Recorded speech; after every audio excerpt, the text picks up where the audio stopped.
wish life could be as leisurely as this a little more often. How greedy of me.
Ah, it's been a while. Of course. Go ahead.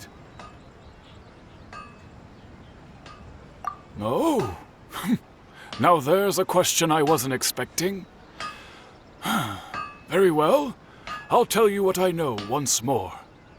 The once renowned Raiden Gokuden, comprised of 5 branches. Amenoma, Futsu, Ishin, Hyakume, and Senju. The art of forging practiced by these 5 clans was first taught to them personally by the almighty Shogun. Over time, the 5 branches diverged from one another as generations of bladesmiths honed and perfected their craft until they became 5 distinct traditions. Most of the great swordsmith clans of old have since fallen into decline, and for a long time, only the Amenoma branch kept its art alive.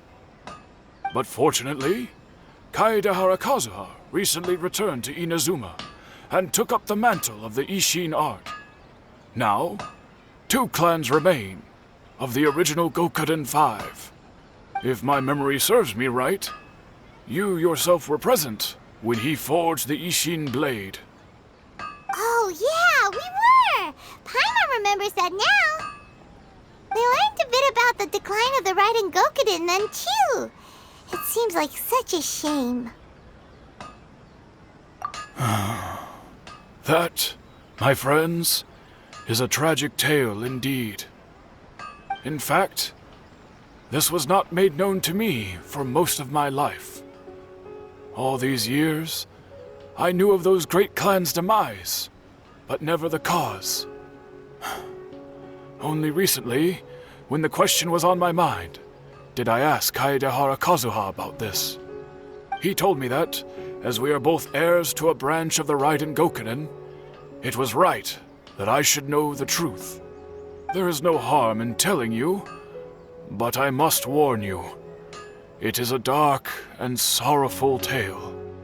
The Raiden Gokuden were the targets of a murderous rampage by a vengeful bladesmith. Vengeful? Why? 400 years ago, so I'm told, there was a catastrophic malfunction in Tatarasuna's furnace. One brave swordsmith heard the commotion and chose not to flee, but he rushed to the scene, hoping to prevent a disaster. Tatarasuna was home to a state-of-the-art forging and smelting operation in that day, and overseeing it was the armory officer. His surname was Niwa, though he had family ties to the Kaedehara clan. Knowing that they had just one chance to save countless lives, Mr. Niwa and the swordsmith leaped together into the furnace. The furnace quickly stabilized, but neither of them made it out. The smith's death, though heroic, dealt a devastating blow to his family's fortunes. His orphan son was left to fend for himself, and grew up deeply resentful at the world. In his heart, the whole of Inazuma was culpable in his tragedy. He hated the almighty Shogun for her apparent indifference towards his father's death, and he hated everyone who had done nothing to try and save him. Powerless and destitute, the only legacy he had to pass on to his children was his hatred. Generation after generation bore this grudge, living in utter misery. Alas, if only the story could have ended there. But 100 years ago, the then head of this family reached the end of his wits. He could bear their fate no longer, and yet he could do nothing to change it. Finally, he made a drastic decision to take revenge on the Raiden Gokuden. In doing so, he sought to vent his pent-up anger and shake the very foundations of Inazuma's forging industry. In his fury, he murdered indiscriminately, killing even bladesmiths from the Hyakume clan which he belonged to. His goal was absolute, the devastation of all of the Raiden Gokuden. But when he came to the Kaedehara and Kamisato clans, his killing spree came to an abrupt end. He failed to catch them unawares. They fought back fiercely, and they did not spare his life. That is why the Kaedehara clan and their Ishin art survived that day. I suppose they were the lucky ones, under the dire circumstances.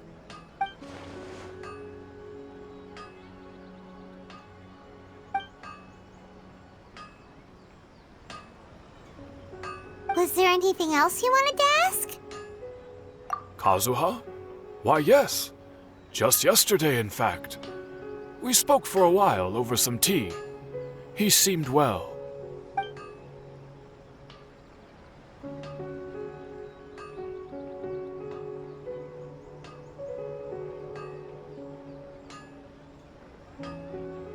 My pleasure. Don't tell Paimon. There are other places you want to visit too, right?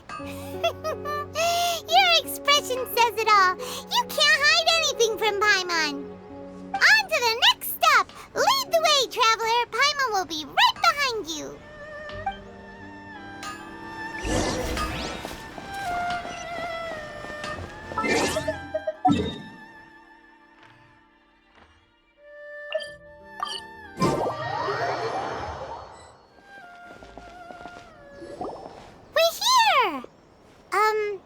This is the Yashiro Commission's headquarters, so... Traveler, it's been a while. If you're looking for the Commissioner and Miss Kamisato, I'm afraid your timing is unfortunate. They're not here right now. Are they out on business? The Commissioner is out on business, and Miss Kamisato is standing in for some meetings in the Commissioner's place. If it's urgent, you're welcome to wait inside until they get back. What do you think? Shall we go in?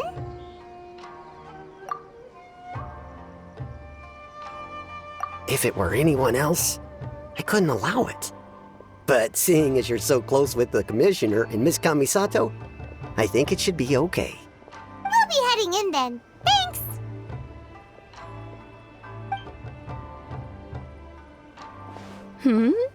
Hello, dears. Is there something you want to say? Of course, traveler. Yes, I know who you are. Miss Kamisato has told me about you. What would you like to know?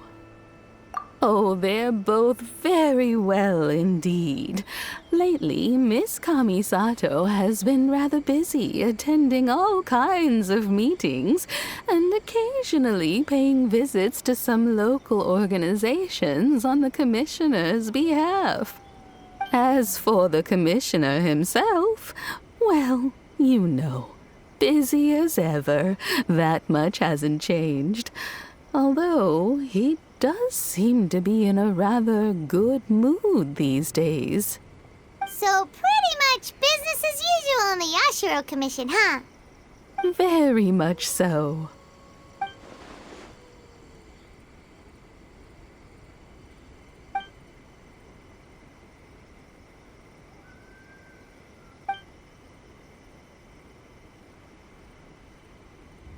Well, got any more questions?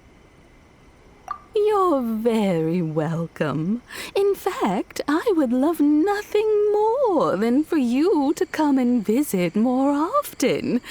But I'm sure you must be far too busy to have time for that. Miss Kamisato talks about you all the time. She seems so thrilled to have you as a friend, and she's always saying how talented you are and how much she admires you. I must say, many things in Inazuma seem to have taken a turn for the better since you arrived here. So you're not just Miss Kamisato's knight in shining armor, you know. You're a hero to us all. I mean it. Whenever the commissioner dines at home, Toma always joins him. I always find myself at my most relaxed when I'm serving the two of them and listening to them chat away. The commissioner has such a busy schedule that he doesn't always have the chance to take his meals at home. But given the opportunity, he always prefers to dine here. They say it's because Toma's a much better chef than most. Oh, the commissioner is so fond of home comforts. They get to talking about you sometimes too, you know. Always with a very fond tone. The way one would talk about dear old friends around whom one can truly be themselves. Miss Kamisato occasionally joins them as well. Whenever the whole family gets together and they start talking about people they've met and experiences they've had, you always get a mention. It's been many years now since the late Mr. and Mrs. Kamisato passed away. Much has happened in the Kamisato clan in that time. As someone who is old and gray enough to have watched their son and daughter grow up, it makes me so happy to see them meet a dependable friend whose company they enjoy so much. So, in the future, if you ever do have the time, please know you are always very welcome at the Yashiro Commission headquarters. There will always be at least one old lady who would be delighted to have the pleasure of your company. Wonderful. Thank you. Paimon likes it here too! Also, you were saying something about the food here being really great. Paimon's itching to try it. We may just have to invite ourselves around for dinner sometime. Paimon meant we should come pay a visit again real soon. Ideally around dinner time. Of course. You're always welcome. Alright, goodbye for now. Where are we going next? Great! Goodbye, ma'am! Don't worry, we'll see ourselves out. All right, then. Take care now. Hope to see you soon. Oh, are you two leaving already? Yep, everything's taken care of now. Don't worry. Very well. Safe travels. Goodbye.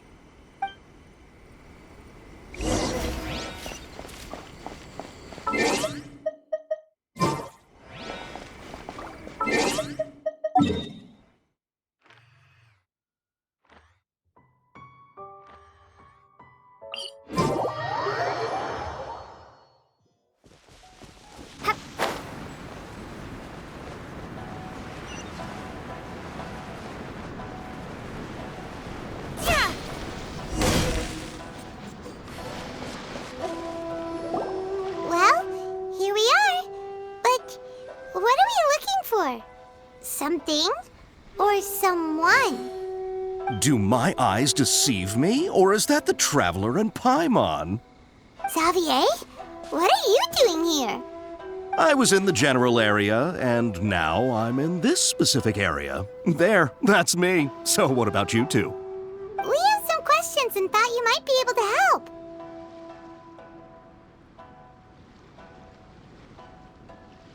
Certainly do. I've researched the furnace here in some depth. If there's anything you want to know, just ask away. Like the back of my hand? Make no mistake, I have been here a good many times before. Not only that, but I've met people in Inazuma whose families used to live in Tatarasuna years ago. They said it's all true, the history here.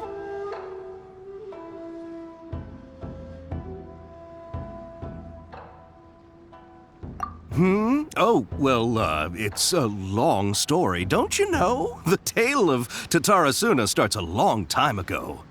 I'm told that its history is one of the most foremost forging and smelting operations in the nation, goes back around 1,000 years.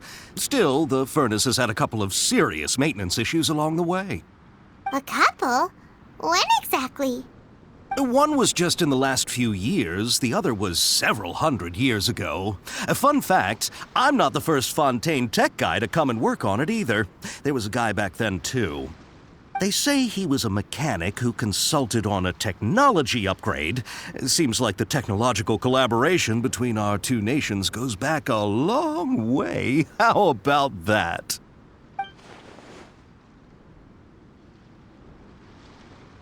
Hey, weren't you gonna ask Xavier something about Tatarasuna? Come on, ask already. Oh, I didn't realize you two were here for a history lesson. Me neither. Paimon doesn't know what's gotten into this one today. Feels like we've been preparing for a history exam or something. What brought this on? Did you just wake up today with a sudden burning desire for historical knowledge? Sure, go ahead. A Kabukimono? No, I can't say that I have. I do know the word, Inazuman for those eccentric types who always go around dressed to the nines. Just the sort of person that I'd like to meet, actually. But sadly, I've never had the pleasure, nor have I come across anything to do with a Kabukimono where Tatarasuna is concerned.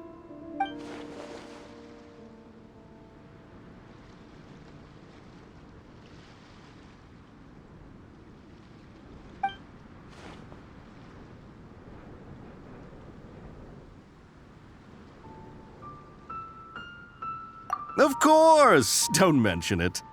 Oh, we're leaving? Okay, bye, Xavier.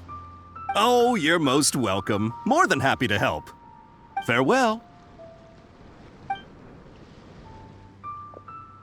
Looks like you got all the information you're looking for.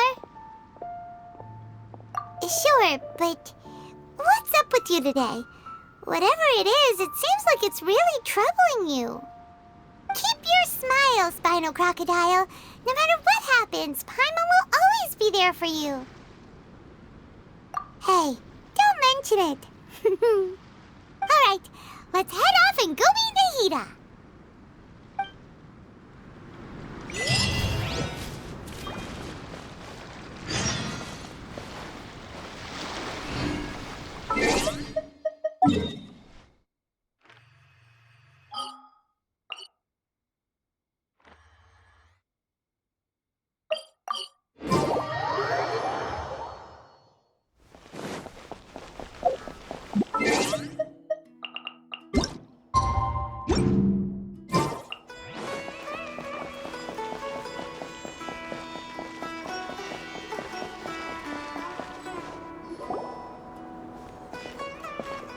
Hey, it's them!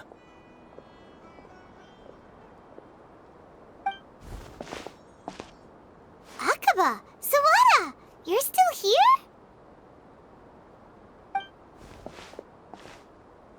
Indeed we are. If you have a moment, we'd love for you to join us once more. We have time. What do you want to talk to us about? It's the same topic we discussed last time. Obviously. Still looking for more info about Tatarasuna, huh? Should we join them?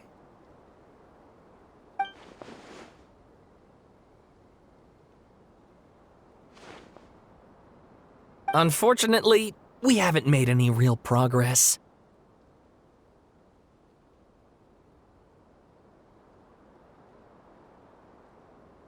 Huh? Oh, of course.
I presume you'll want to read mine as well. Here.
Well, what do you think?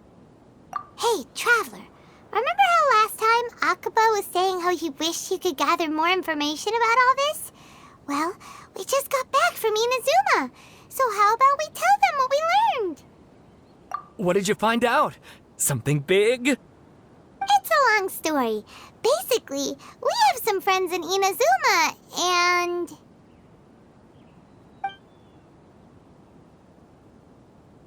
Wow, so many new details. Thank you so much for sharing that with us. Well, well. So it all comes down to one man's desire for revenge. Huh. You heard this from a member of the Aminoma clan, you say? Then I guess it must be true.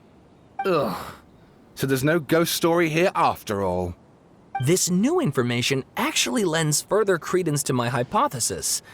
Evidently, swordsmiths were seen as having an incredibly prestigious role in society those days, to the extent that harming them was conceived of, at least by the perpetrator, as a way of exacting revenge against those in power.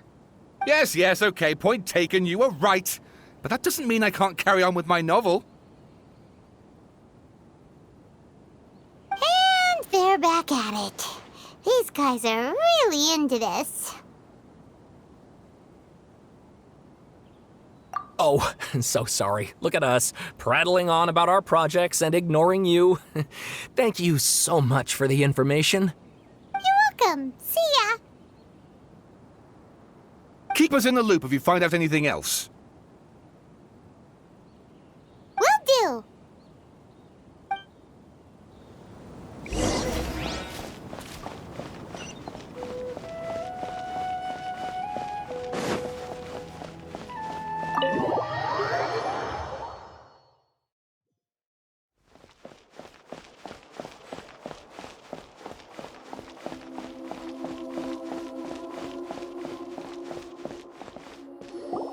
Nahida, we're here!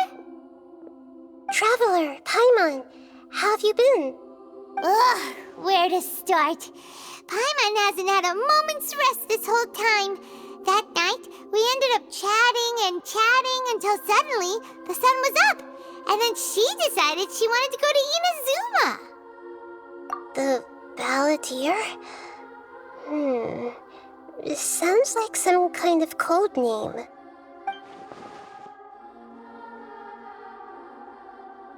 You look troubled. Is there something you need to tell me?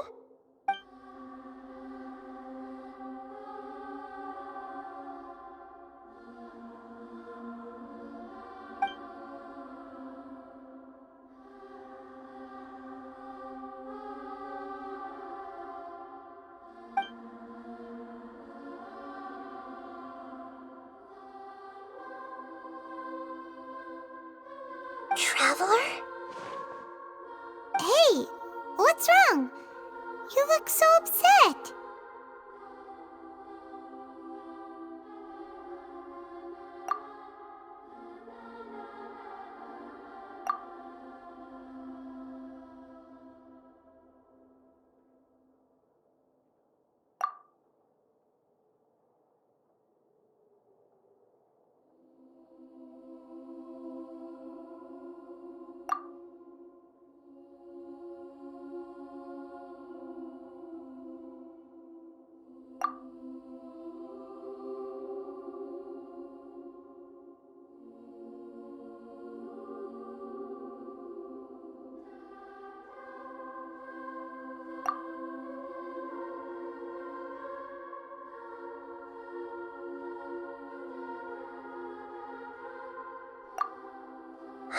That's quite a story.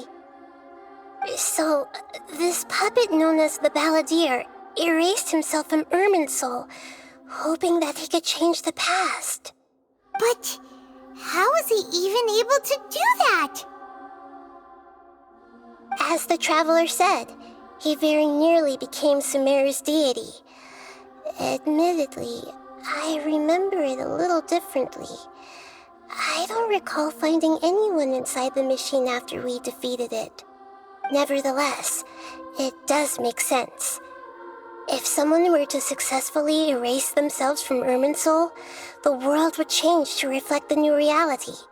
So, you believe this person really existed, and we just don't remember him because... well, because he literally changed the world? Yes. Theoretically speaking, it is possible to do this. But I'm struggling to imagine the kind of person who would dare go through with it. The Traveler comes from a world beyond Tevat.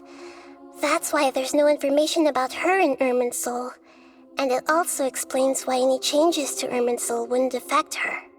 So if there's anyone in the world capable of retaining memories from a past that has been rewritten, it's you. It's quite incredible when you think about it. Paimon's having a hard time understanding this balladeer guy's motivations. Why did he do it? I can only make inferences based on the information we've been given. As for what kind of person he was, only you remember that.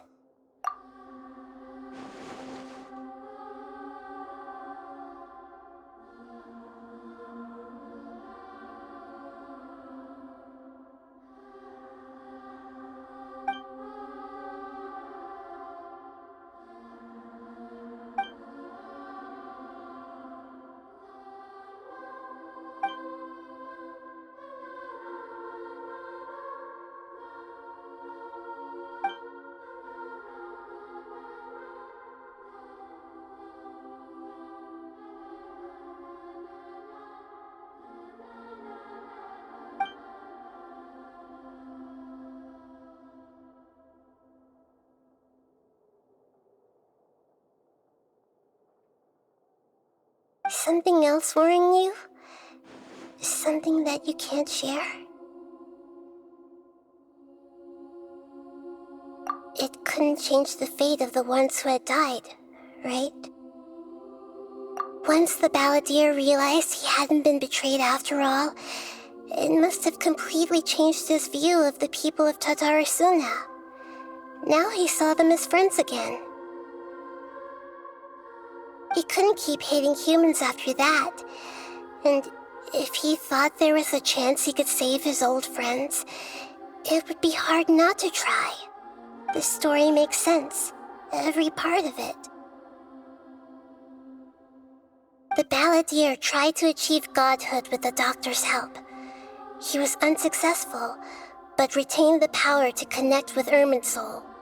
That power then enabled him to change what was recorded in Irminsul and erase himself, even though he didn't have much strength left. Yeah, it does make sense, but it still ended in tragedy for his friends. It just feels so hopeless. He gave everything to do this, but it seems like he got nothing in return.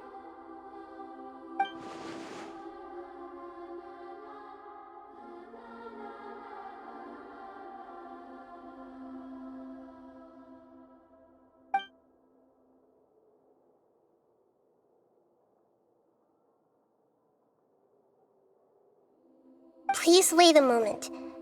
I want to check something.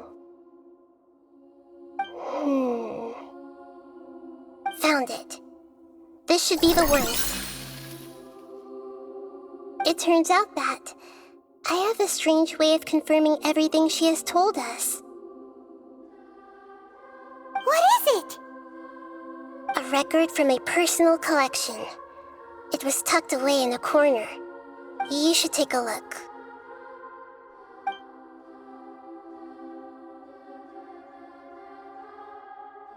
Is this a fairy tale? Who wrote it? I authored this record myself. Huh? You wrote a fairy tale that somehow has something to do with the balladeer? When combined with the Traveler's narrative, it's clear that this story is an allegory. Everything in it is a symbol for something else. Hold on. So this record survived from the past? Yes. Any information about the balladeer or the Kabukimono and other records will have been changed. But I wrote this story in a way that means it was left intact. Changing the information in Irminsul changes Tevat. But Irminsul can't change information that was well hidden in advance. I guess I must have written this story as a backup before the balladeer entered Irminsul. That's incredible! What a great idea! And sending the traveler into Irminsul with the balladeer must have been a further precaution. I knew she'd remember everything. This story is abstract enough that it still resonates with the present information recorded in Irminsul. But if we connect all the different pieces together, the true story that emerges is the one she told us. The now erased life of the balladeer.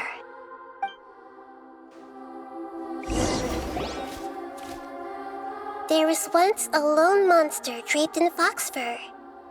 The monster found a family of foxes, joined them, and they became friends. The monster lived with the family day and night, and everyone treated it as one of their own. Once in a while, the monster would take off its fox fur at night and lament to itself as it gazed at its reflection in the water. I am a monstrosity, yet they are too foolish to see it. I pity them. But the monster soon found solace when another came to live among the foxes who was not their kin.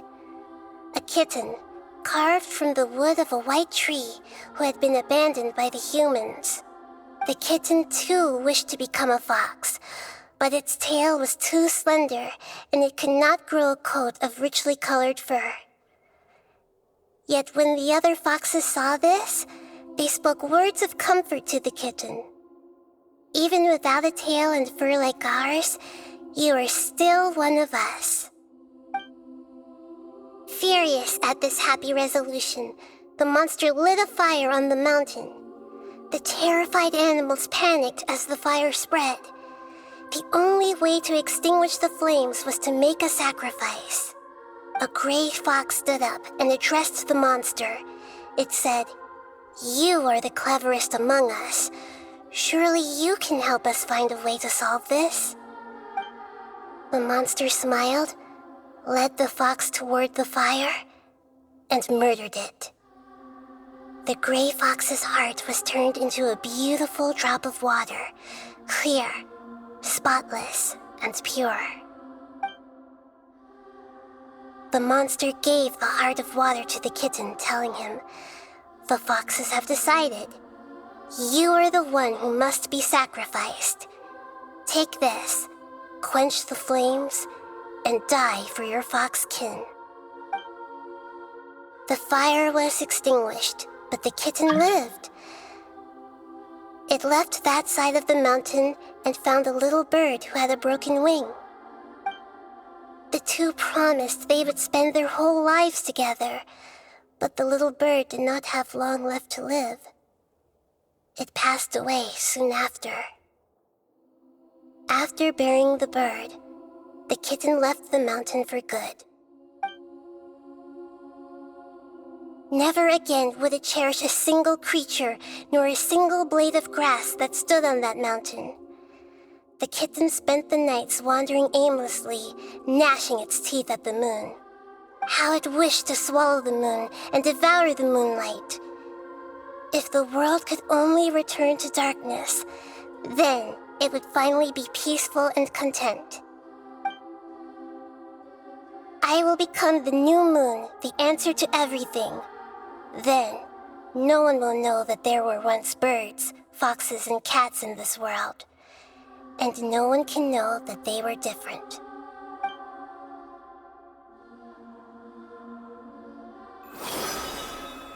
We solved it!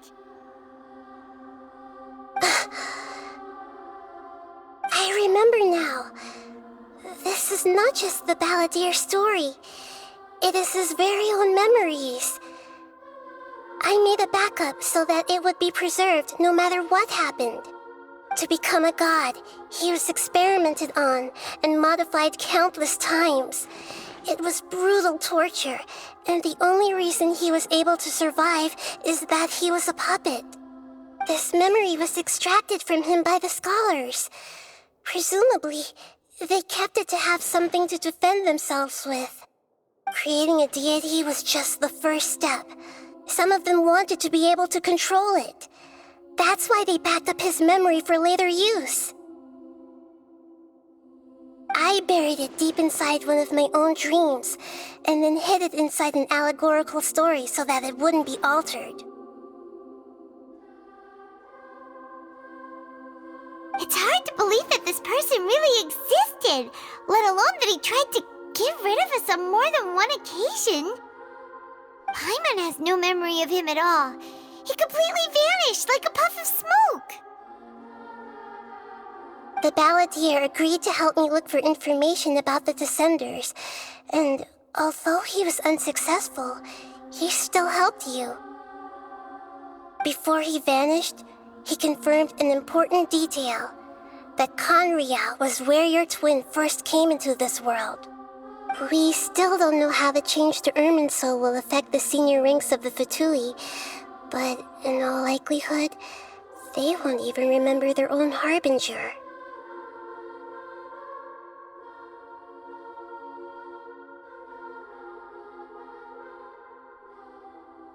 It sounds like Paimon wouldn't like this guy a whole lot if he was still around. But still, Paimon doesn't like the way it all ended that much better. This is why wisdom alone cannot answer all our questions.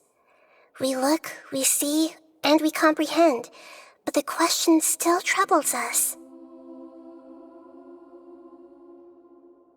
So the answer is not everything. People yearn to find the truth and then conquer the troubles they face. When you give someone the truth, you give them a chance to choose their own destiny.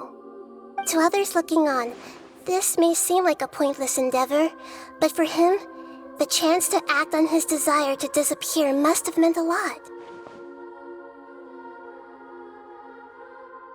Never forget that even when we walk beneath dark clouds along a road filled with suffering, the light of wisdom is always there, guiding us toward a better destination.